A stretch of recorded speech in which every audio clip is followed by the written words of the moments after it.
우리 앞뒤 좌우 서로 이렇게 축복하겠습니다. 잘 되고 있습니다. 기도하면 더 잘 됩니다. 하나님이 아십니다. 행복하세요. 이번 추석 명절, 추석의 설, 예. 설 명절 우리 주님이 함께 하십니다. 예. 또 이곳에 우리 주님이 왕으로 오셔서 우리를 지키시고 보호하십니다. 그 은혜가 이번 추석, 설 명절 내내 있기를 주의 이름 축복합니다. 제가 추석을 좋아한가 봐요, 이렇게. 자, 당신의 기도의 손은 어디에 있는가? 당신의 기도의 손은 어디에 있는가라는 제목을 가지고 주의 음성 듣도록 하겠습니다. 우리나라에 이제 기독교가 처음 들어왔을 때 성도들은 기도하는 방식을 잘 알지 못했습니다. 어느 날 이제 사랑방에 모인 이 성도인들이 이제 기도할 시간을 갖게 됐어요. 그래서 한 사람이 이제 기도를 시작했는데 그는 자신의 기도의 이 마지막에 예수님의 이름으로 기도합니다라고 하는 이 끝내는 것을 모르고 그저 남들이 아멘을 해주기를 바라면서 계속 기도를 했습니다. 근데 이제 아멘 소리가 나오지 않는 거예요. 그러니까 내 기도가 시원찮아서 이렇게 아멘 안 하는가? 그러면서 자기 머리를 굴려가면서 조금만 좋은 단어를 막 섞어가면서 기도를 했는데도 불구하고 아멘 소리를 하지 않아요. 그러니까 막 땀이 흐르면서 계속 아멘 소리를 기다리는데 안 합니다. 그래서 이제나 제제나 아멘 하는 말이 나올까 기다리면서 계속 기도하는데 30분이 지났어요. 30분이. 예수님의 이름으로 기도합니다 하면 아멘 될 건데 예수님으로 기도합니다 이걸 잊어먹고 계속 기도는 아멘 소리를 하지 않는 거예요.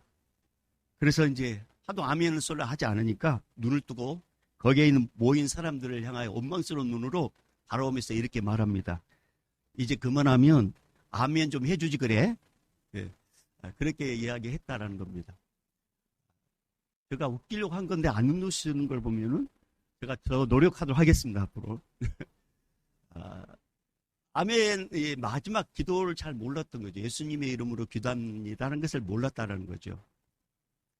여러분, 예수를 믿는 자들에게 기도는 선택이 아니라 필수입니다.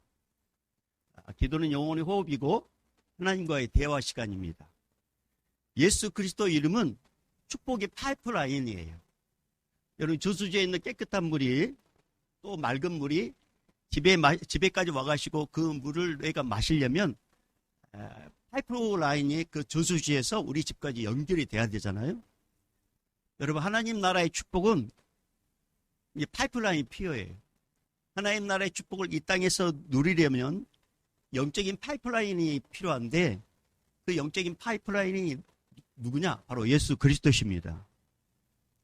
예수 그리스도의 이름으로 합당한 뜻에, 하나님의 합당한 뜻에 합당한 뜻을 따라서 기도하면 하나님의 살아계심의 증거로 기도응답을 보여주셔요.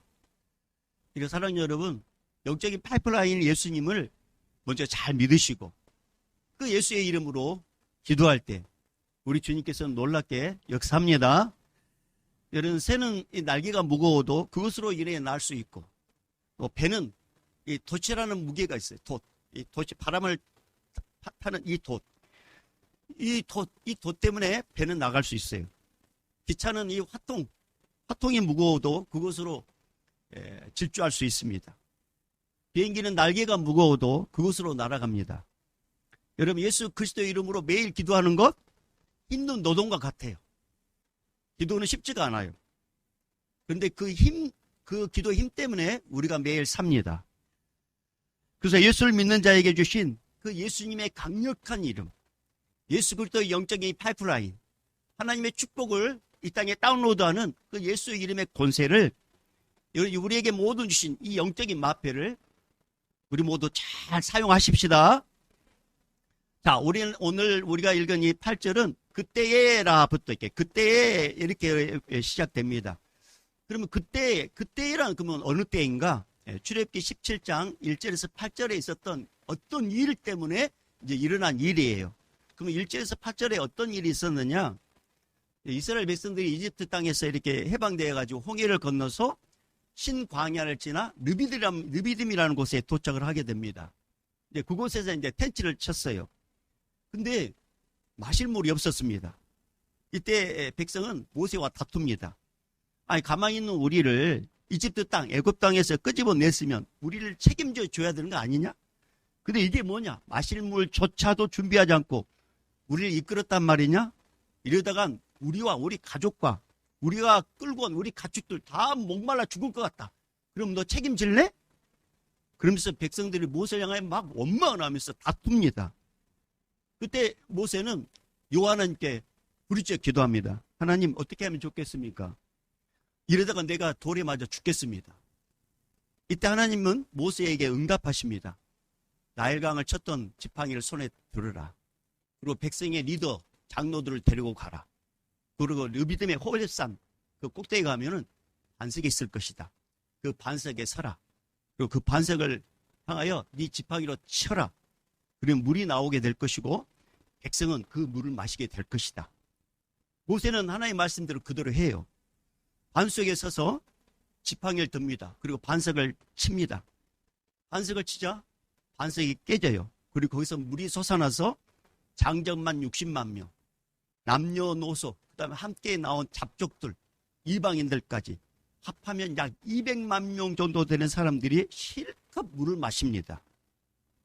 그래서 8절에 그때라는 건 어느 때냐? 르비딤에서 이 반석에서 물이 흘러나와 이스라엘 백성들이 바람 목을 취하고 그 다음에 기력을 회복할 때, 그때가 바로 그때입니다. 이 소문이 주변에 이제 싹 퍼졌어요. 그러자 사막의 약탈자, 사막의 강자 아말렉이 이 물이 나오는 반석을 찾으려고 쳐들어옵니다. 이스라엘 백성이 르비딤 반석에서 나오는 물을 마시고 이제 뭔가 좀 한숨을 돌리고 이제 뭔가 좀 됐다라고 했을 때 아말렉 족속이 습격을 해요. 이스라엘 백성들 얼마나 놀랬겠어요. 여러분, 르비딤의 반석은 예수 그리스도를 상징합니다. 반석의 물은 예수 그리스도 보혈을 의미해요. 그래서 이 반석을 통해서 200만 명 이방인들이 다 마셨듯이 예수 그리스도 보혈을 믿는 자는 그들이 이방이든 누구든지 다 구원받는 그런 영적인 의미를 갖고 있습니다. 그러면 아말렉은 누구냐? 아말렉은 하나님의 백성을 공격하는 사탄, 어둠의 세력을 상징해요. 여러분, 영적 전쟁에서 마귀가 공격해 오는 때는, 마귀가 공격해 오는 때는 뜻밖에도 우리가 은혜를 충만히 받고 하나님의 복을 이제 좀 누리려고 했을 때 공격을 해옵니다. 우리가 제약 가운데 있을 때는 사탄은 공격하지 않아요. 왜? 이미 자기의 부하니까. 그런데 우리가 은혜 속으로 젖어 들어가려고 할 때 그 타이밍에 공격을 합니다. 예수 믿고 은혜롭게 신앙생활 하려고 할 때 그때 공격을 해요. 그래서 성경에는 이런 말씀이 있습니다. 근신하라, 깨어라. 너희 대적 마귀가 우는 사자같이 두루다니며 삼킬 자를 찾나니. 고린도전서 10장 12절에는 그런즉 선줄로 생각하는 자는 넘어질까 조심하라. 여러분, 우리가 은혜를 충만히 받고 예수님으로부터 이 축복이 딱 시작될 때, 그때 영적 전쟁이 이제 일어난 경우가 참 많아요. 그래서 우리가 어떤 뜻을 구하고 이제 기도원에 가잖아요. 기도원에 가서 금식하고 또 기도하고 그리고 은혜를 충만히 받고 이제 집으로 갈 때 그 기도원의 강사, 목사님들, 원장님들 꼭 하는 말이 있어요. 가면은 사탄이 기다리고 있을 것이다. 남편이, 아내가, 자식이, 어떤 상황이, 어떤 문제가 이 은혜를 쏟도록 할 것이다. 그럴 때 대적하지 말아라. 교회에서 어떤 큰 부흥회를 해요. 3박 4일 동안 부흥회를 해요. 근데 남달리 은혜를 받았어요. 부흥회 끝날 부흥 강사가 또 이야기합니다. 은혜를 쏟게 하는 마귀가 기다리고 있다. 대적하지 말아라. 오늘 이 예배를 드리고 이제 예배 가운데 있게 은혜를 받아요. 그런데 예배를 드리고 딱 집에 가는 가운데 차 안에서 부부가 또 싸우는 경우도 있어요. 은혜를 충만히 받았을 때 그 은혜를 쏟게 하는 대상이 있는데, 그 은혜를 쏟게 하는 세력이 있는데 그게 마귀예요. 그래서 그런 어떤 우리 그런 일들이 있을 때 이렇게 이제 또 은혜를 쏟게 하려고 이렇게 또 마귀가 작정하는구나. 그러면서 이제 조심하셔야 돼요. 옆에 있는 남편이나 아내가 듣도록 마귀야 물러가라 그러면 안 돼 하셨죠. 그러면 큰 싸움이 일어나요. 그러면 이제 속으로 생각하는, 은혜를 쏟게 하려고 또 작정을 하고 있구나. 그러면서 그런 일이 미리 일어날 것을 전제하고, 여러분, 미리미리 예수의 보혈로 그런 문제도 일어나지 않도록 덮는 게 중요해요. 예수의 이름으로 그것을 다 미리 그런 일이 생기지 않도록, 혹 그런 일이 생긴다 할지라도 은혜를 쏟지 않도록 해달라고 주님께 기도하고 은혜의 보호막을 쳐달라고 기도하는 게 중요해요. 여러분, 이 권면을 꼭 귀담아 들으셔야 돼요.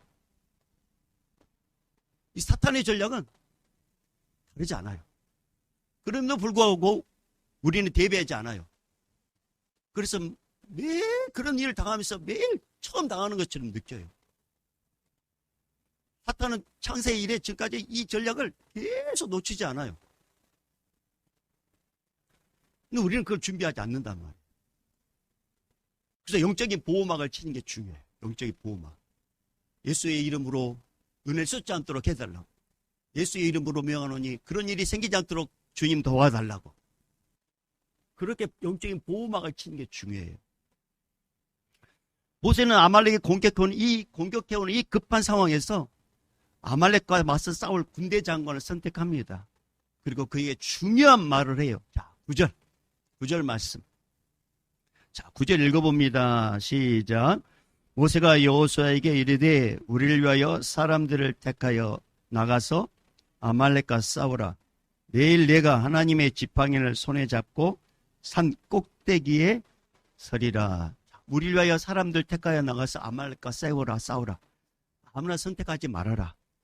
이스라엘 위하여 싸울 사람을 택해서 아말렉과 싸워라. 아무나 선택하면 안 된다는 거죠. 그리고 모세 자신은 내일 산 꼭대기에 올라가서 중보기도 하겠다고 합니다. 사실 이 모세는 아말렉 족속이 어떤 족속인지 잘 알아요.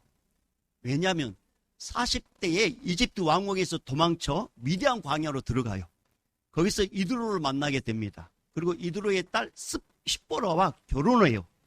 그리고 모세는 장인 이드로의 양을 미디안 광야에서 40년 동안 길러요. 그때 아말렉 족속이 얼마나 사납고 싸움을 잘하는 족속인지 이미 알았어요. 이런 싸나운 족속을 상대로 전투를 해보지 않는 이스라엘 백성이 싸운다?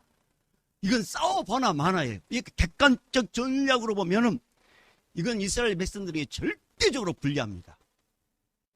뿐만 아니라 지금 현재 상황은 기습 공격을 당한 상태예요. 뭔가 준비하지 않은 상태에서 갑자기 기습으로 이렇게 공격해 왔어요. 이런 불가능한 싸움에서 살아남는 길은 이건 어떤 전략이라든가 무기로는 안 돼요. 그래서 모세는 알았습니다. 하나님께서 계획해 주시는 것밖에 없다는 것을 알았어요. 그래서 모세는 내일 하나님의 지팡이를 잡고 산 꼭대기에 올라가 혼신의 힘을 다해서 최선을 다해서 중보기도 하겠다고 약속을 합니다.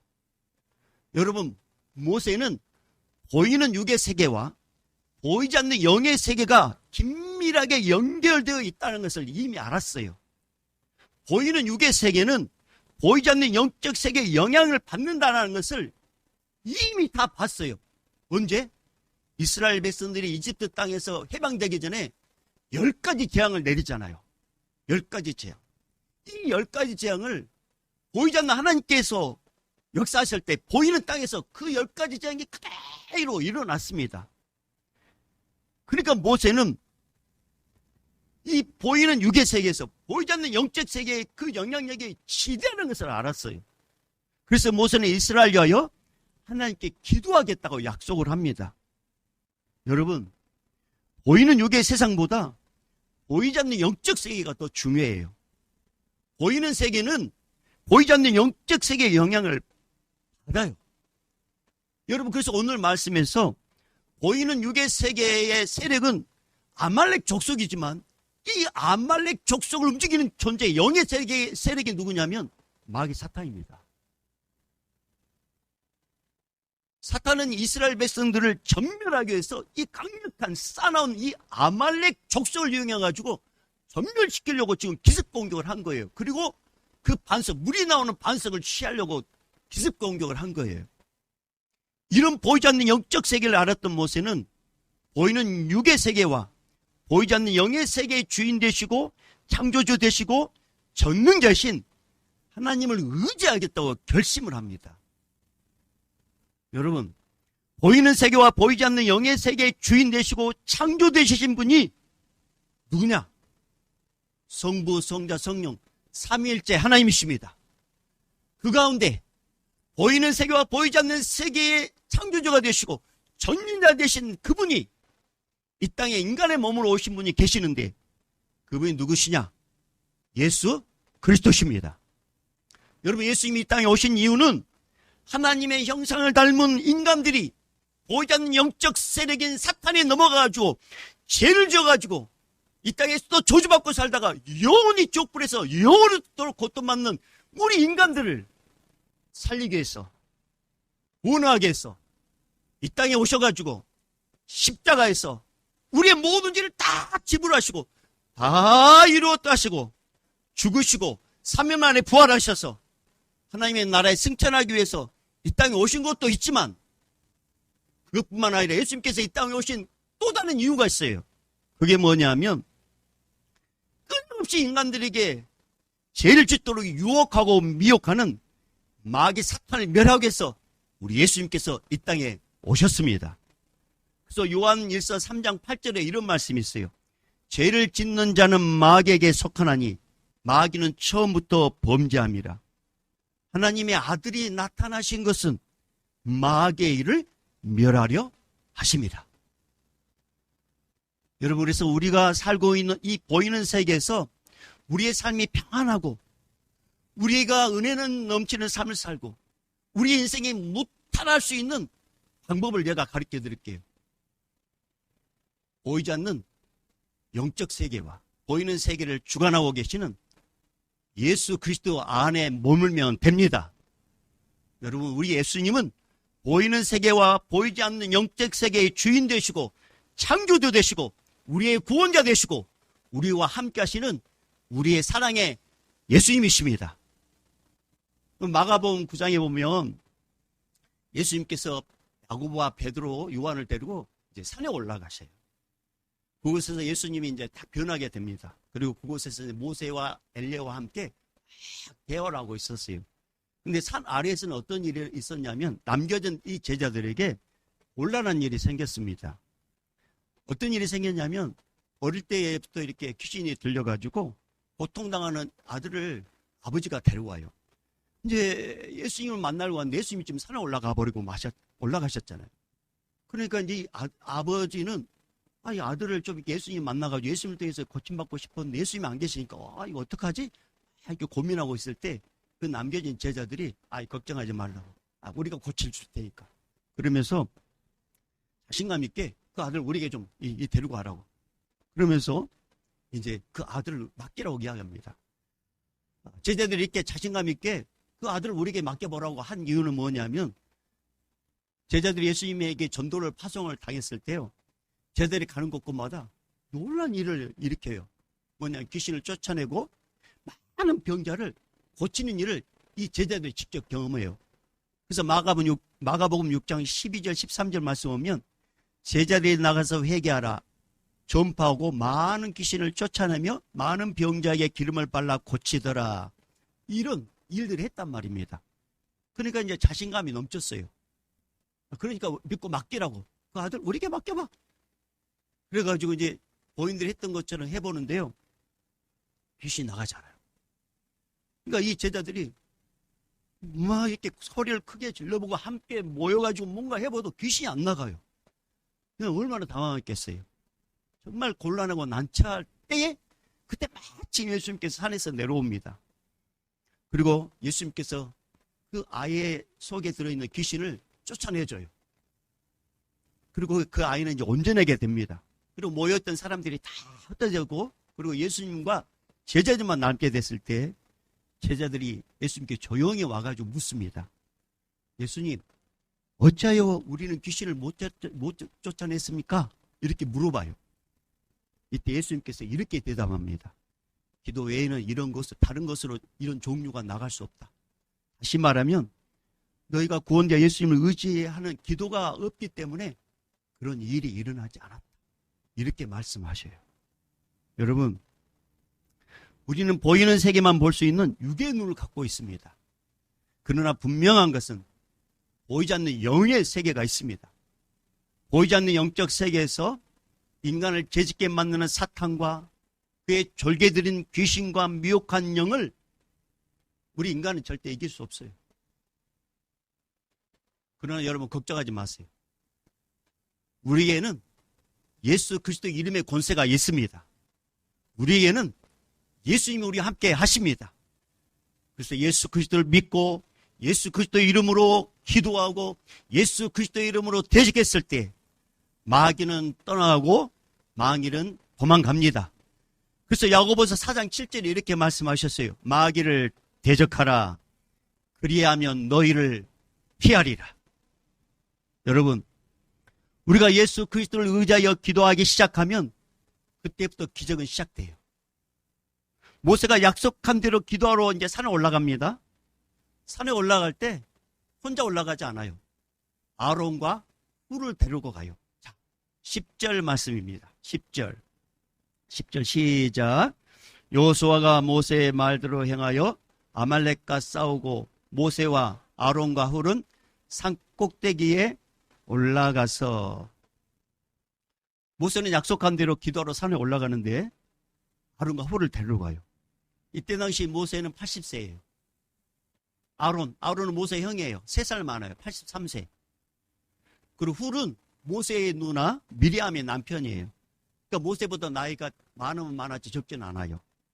그러니까 나이로 보나 체력으로 보나 이분들은 다 어떤 사람들이냐면 늙은 노인들이에요. 아무런 도움이 될 것 같지 않는 그런 할아버지들이에요. 하나님 모세에게 아론과 훌을 선택해서 그들 데리고 산에 올라가서 기도하라는 감동을 주셨고 모세는 그렇게 해요. 근데 할아버지 힘이 없어.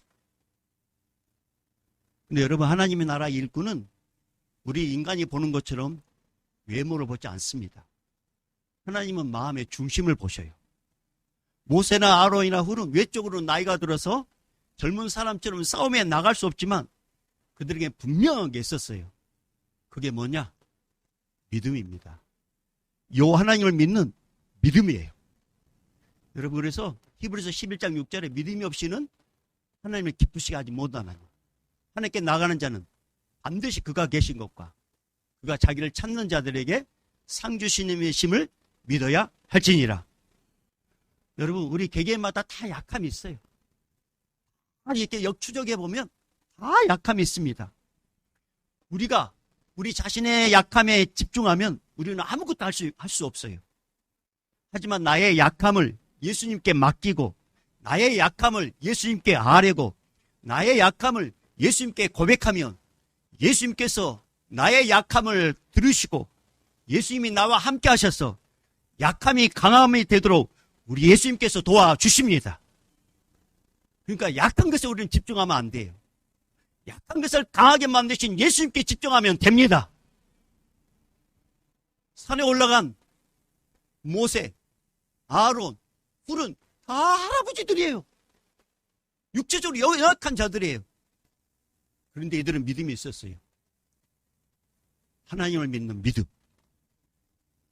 산에 올라간 모세는 지체하지 않고 손을 듭니다. 11절 말씀입니다. 11절 시작. 모세가 손을 들면 이스라엘이 이기고 손을 내리면 아말렉이 이기더니. 자, 손을 든다는 의미는 뭐냐면 기도한다는 뜻이에요. 모세는 산 꼭대기에서 산 아래에서 펼쳐지는 모든 상황을 보고 있었습니다. 그리고 손을 들면 이스라엘이 이기고 손을 내리면 아말렉이 이겼어요. 이것의 의미는 하나님의 사람이 기도하면 영적 전쟁에서 이기지만 기도를 멈추면 마귀가 이긴다는 사실이에요. 여러분 손을 든다. 이 손을 든다는 것은 기도한다는 것이고, 손을 내렸다. 이런 기도를 멈춘다는 거예요. 손이 어디에 있냐에 따라서 승리하느냐 마느냐가 결정됩니다. 하지만 영적 세계를 모르는 자들은 여호수아가 잘 싸워가지고 승리한다고 생각을 해요. 그러나 그렇지 않아요. 실제로 보이지 않는 모세의 중보 기도에 따라서 승패가 결정되고 있었던 거예요. 여러분, 우리의 손이 어디에 있냐에 따라서 승리하느냐 마느냐가 결정됩니다. 우리가 나라와 민족과 교회와 가정과 자녀와 개인의 기도 제목을 품고 기도의 손을 올리면 예수님께서 도와주셔서 승리의 기적을 맛보게 되지만, 우리의 손이 내려오면 마귀가 우리의 모든 영역을 자기 집 드나들듯이 막 드나들고 헤집고, 그러면서 우리에게 시험권을 줘가지고 불안하게 만들고 가난하게 만들고 병들게 만들고 예수님 믿는 믿음까지 흔들어서 의심케 만들어요. 그래서 여러분, 영적 전쟁은 보이지 않는 기도의 힘, 예수 그리스도에 의해서 결정됩니다. 그러니까 여러분, 우리는 기도의 손을 이제는 드셔야 되는 거죠. 여러분, 이 땅에서 일어나는 모든 일들은 하늘나라 보좌에서 다스리시는 하나님의 결정에서 이루어집니다. 근데 놀라운 사실은 그 결정을 함에 있어서 인간의 중보 기도를 들으시고 일하신다는 사실이에요. 성부, 성자, 성령 하나님께서 세상을 경영할 수 다 혼자 세 분이서 다 할 수 있어요. 그런데 성도의 중보 기도를 통해서 또 주님의 나라를 이루어 가신다는 사실이에요. 여러분, 우리가 잘 알고 있는 성 어거스틴. 이 성 어거스틴은 처음부터 믿음이 좋은 사람이 아니었습니다. 젊을 때 이 성 어거스틴은 방탕한 생활을 했어요. 마녀교를 신봉했었고 세상 쾌락에 깊이 빠졌던 그런 사람이었습니다. 이런 아들을 위해서 눈물로 기도하는 어머니가 있었는데, 그 어머니의 이름을 우리는 모니카라고 해요. 모니카. 이 모니카는 독실한 기독교인이었습니다. 근데 아들 어거스틴이 자꾸만 곁나가요. 주님 보시기에 너무나도 슬퍼하는 그런 일을 행해요. 그러니까 엄마는 기도할 수밖에 없었어요. 근데 10년을 기도해도 아들이 변화되지 않아요. 오히려 더 심해집니다. 이런 아들을 인해서 너무 속상해가지고 그때 당 교구 목사인 암브루스 감독을 찾아가가지고 자기 아들을 위해서 그렇게 눈물을 흘리면서 어떻게 하면 좋겠냐고 그렇게 이제 이야기를 합니다. 이때 눈물을 흘리며 애타는 그런 심정으로 그 아들을 위해서 어떻게 했으면 좋겠냐고 눈물을 흘리는 그 모니카를 향하여 암브루스 감독이 조용히 이런 말을 합니다. 자매님, 너무 염려하지 마세요. 절대로 낙심하지 마세요. 눈물로 기도하는 아들은 절대로 망하지 않습니다. 그러니 계속 기도하세요. 모니카는 이 말을 주님의 음성으로 들어요. 그리고 믿음으로 기도의 손을 계속 내리지 않습니다. 이 어거스틴은 예수님의 은혜로 다시금 예수님을 믿게 되고 그 은혜를 고백하는 고백록이라는 책을 쓰게 됩니다. 여러분, 아말렉과 싸우고 있는 여호수아와 이스라엘 군대를 위해서 중보 기도를 협력한 모세와 아론과 훌처럼 목사인 내 자신뿐만 아니라 우리 교회 장로님들, 안수 집사님들, 본사님들, 서리 집사님들, 셀 인턴 여러분, 셀 리더 여러분, 권위 아래에 있는 영적 가족들의 이름을 부르면서 우리는 날마다 중보하셔야 돼요. 셀 리더 인턴은 셀 가족의 이름을 부르면서 기도해야 되고, 주일학교 선생님들은 자기 반 학생들의 이름을 부르면서 기도해야 합니다. 그리고 그리스도 보혈의 피로 덮어달라고 기도하셔야 돼요. 또한 우리 일반 성도님들은 영적인 목회자를 위해서, 우리 중직자들을 위해서, 셀 리더와 인턴, 교사들 위해서 기도해야 됩니다. 그리고 가정의 영적 지도자인 부모들은 자녀들을 위해서 그 자식들의 이름을 부르면서 쉬지 말고 기도해야 합니다. 왜요? 12절과 13절의 은혜를 경험할 수 있기 때문에 그래요. 자, 12절, 13절 읽어봅니다. 시작. 모세의 팔이 피곤함에 그들이 돌을 가져다가 모세의 아래에 놓아 그가 그 위에 앉게 하고 아론과 훌이 한 사람은 이쪽에서 한 사람은 저쪽에서 모세의 손을 붙들어 올렸더니 그 손이 해가 지도록 내려오지 아니한지라.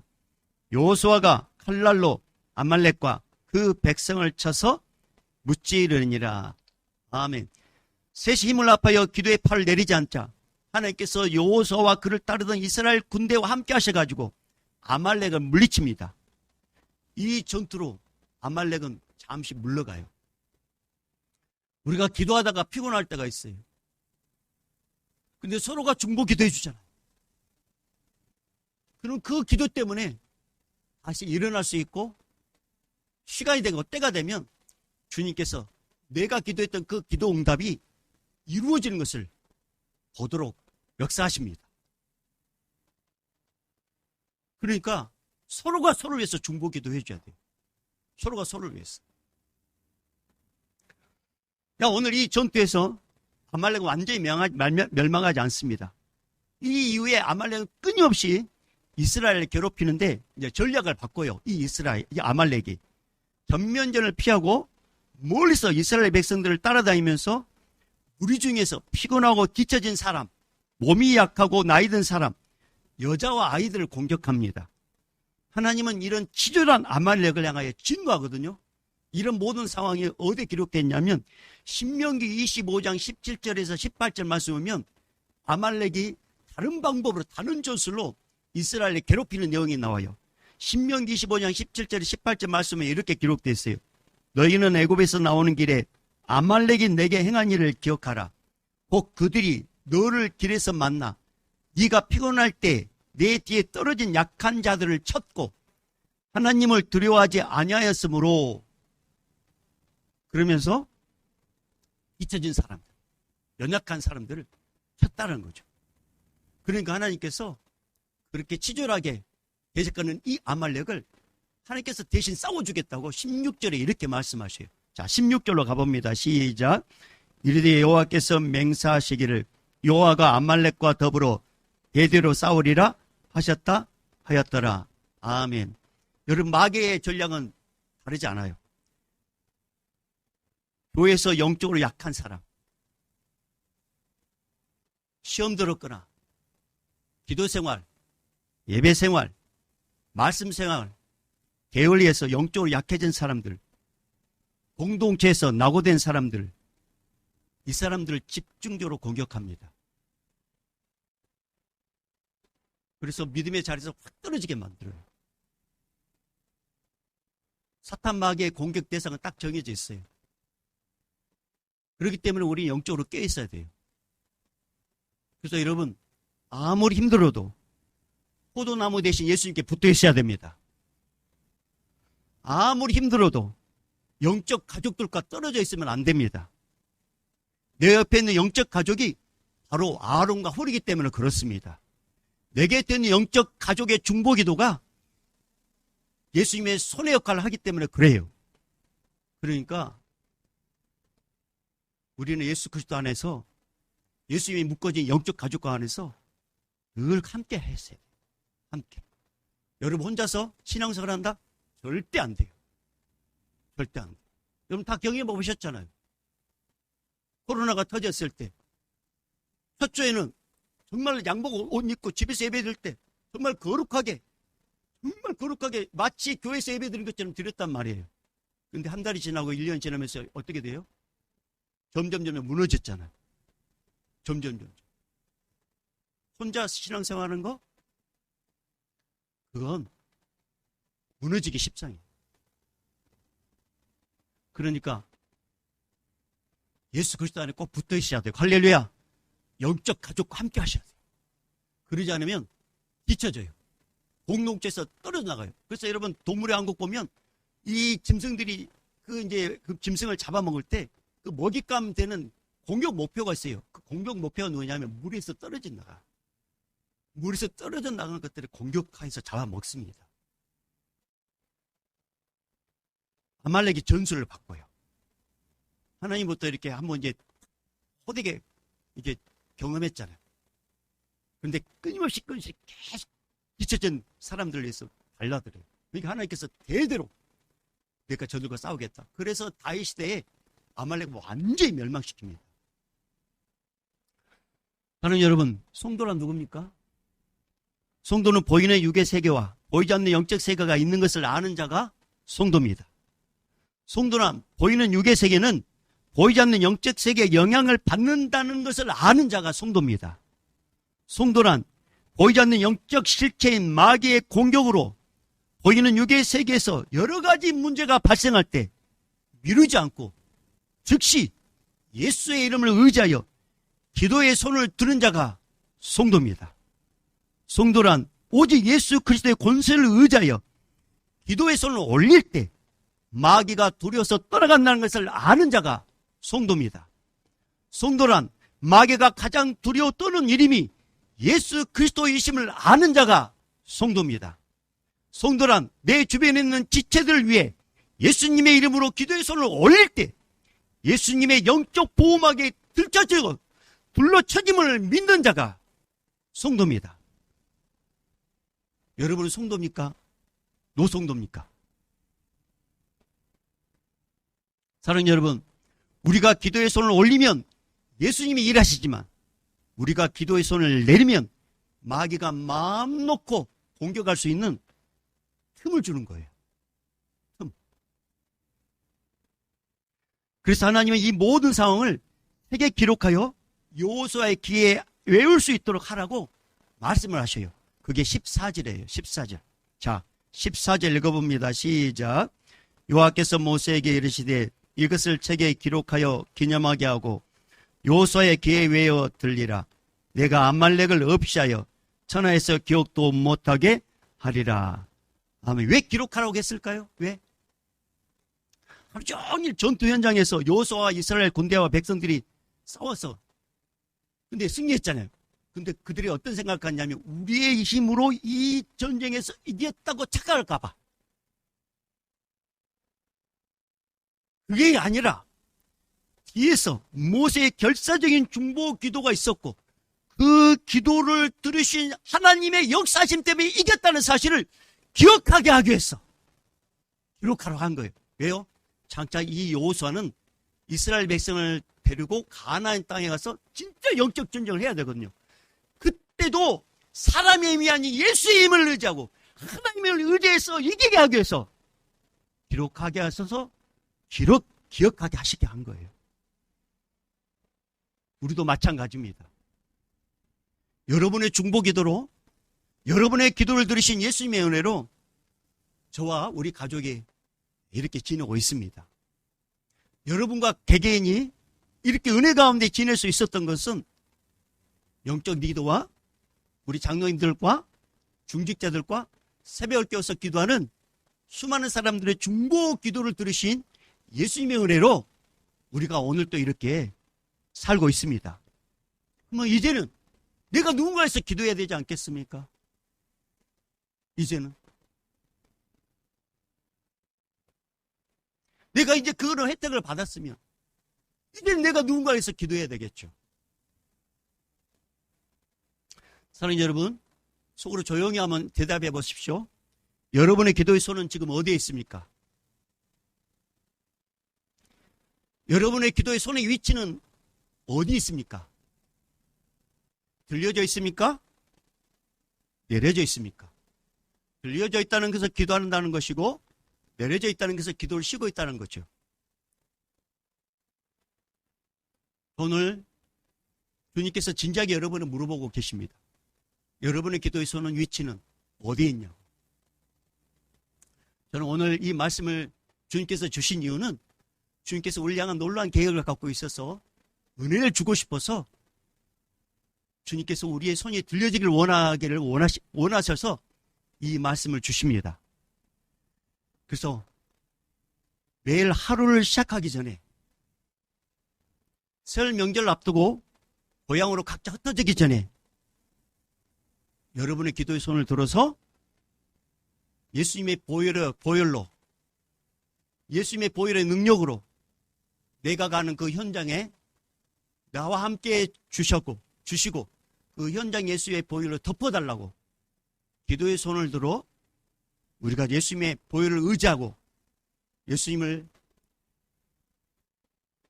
믿고 예수님께 기도하게 된다면 예수님께서 마귀 사탄 틈타임 못하도록 예수의 보혈의 피로 덮어주실 것이고 그 은혜로 이번 설 명절 복되고 행복하고 즐거운 명절이 됩니다.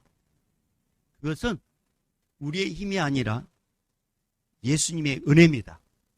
그러니까 오늘 이제 각자 이제 고향으로 흩어지게 될 것인데 이제 마음에 거룩한 손을 들고 이렇게 기도하세요.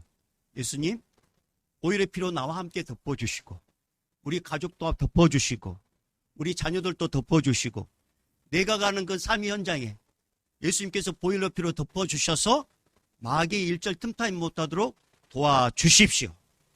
여러분이 기도의 손을 마음의 손을 들고 기도를 시작하면 기적은 시작됩니다. 그 은혜를 이번 설 명절 때 꼭 경험하기를 또 우리 일평생 기도의 손을 내리지 않고 기도하여 주님의 놀라운 은혜를 경험하는 여러분 모두가 되기를 여호와 여기 계신 우리 모든 성도님들 되기를 주 여러분 축복합니다.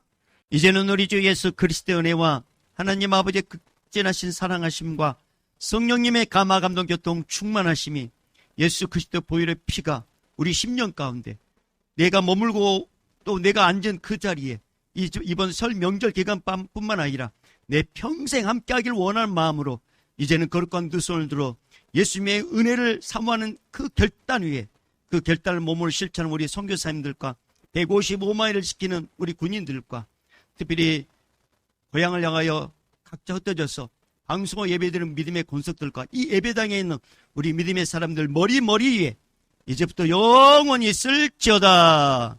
아멘.